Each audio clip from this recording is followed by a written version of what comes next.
Mga kapuso, nakasailalim po sa state of calamity ang buong Batangas sa province dahil po sa tindi ng pinsalang iniwan ng Bagyong Christine.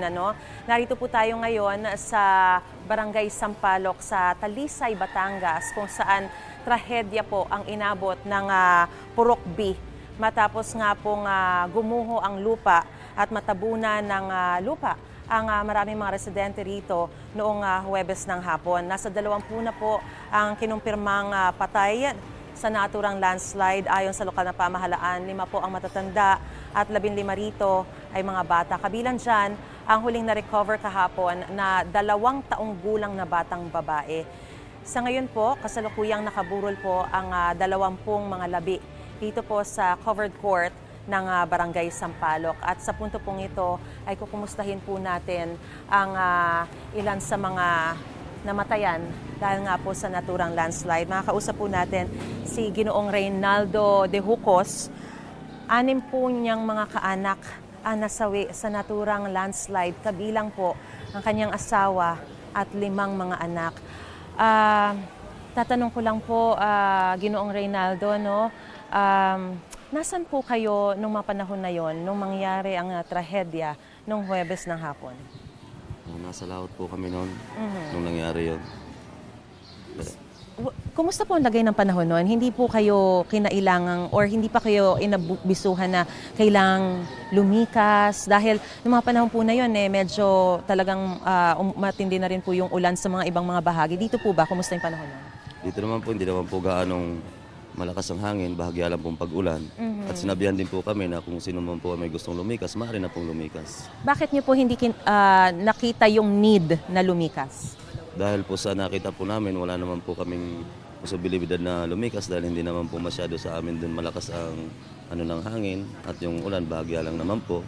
Kaya nagkapagpasya po kami na hindi namin kailangan lumikas dahil hindi naman po bahain ang lugar namin na iyon. At sa mga nakaraang mga bagyo rin po, hindi kayo nakakaranas ng mga landslide?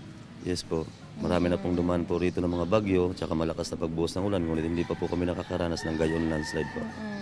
So, nung mangyari po yung trahedya, nung Huwebes, kailan po na-recover ang inyo pong mga kaanak at maaari niyo po bang ibahagi sa amin kung paano na-recover ang bawat isa sa inyong mga kaanak?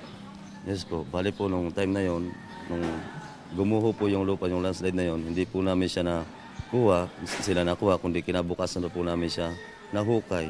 Yung mga oras pong iyon, mga bandang 2:00 ng umaga nung landslide, hindi namin siya nakuha. Kinabukasan po namin siya nakuha, mga bandang 10:00 hanggang 12:00 po ng tanghali. Alright. Meron po ba kayong naisip panawagan na tulong at meron po bang sinabi ang lokal na pamahalaan na tulong na ibibigay din po sa inyo? Opo, yung ating pong lokal na pamahalaan, ito pong mga kaskit na to at kung ano pa man po ang aming pangangailangan, sila po ang nag-provide po nito at wala po kaming binayaran kahit isa. Ito po ay libre, binigay po sa amin, pati po yung paglalagyan nila, yung paglilibingan nila.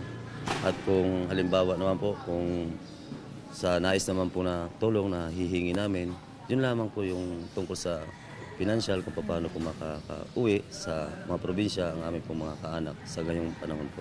Alright. Kami po ay nakikiramay at kaisa niyo po kami sa panalangin para sa mga nasawi niyo pong mga kaanak, Ginoong Reynaldo de Jucos. Salamat po sa pagpapaunlak po ninyo, ha? Ingat po kayo at patuloy kami magdadasal para sa inyo.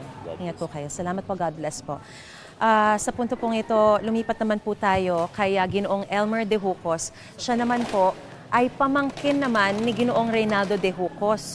So kamag-anak din po siya at si Ginoong Elmer de Jucos naman po ay meron po siyang 2 kaanak na nasawi at katapat lang ang bahay nila.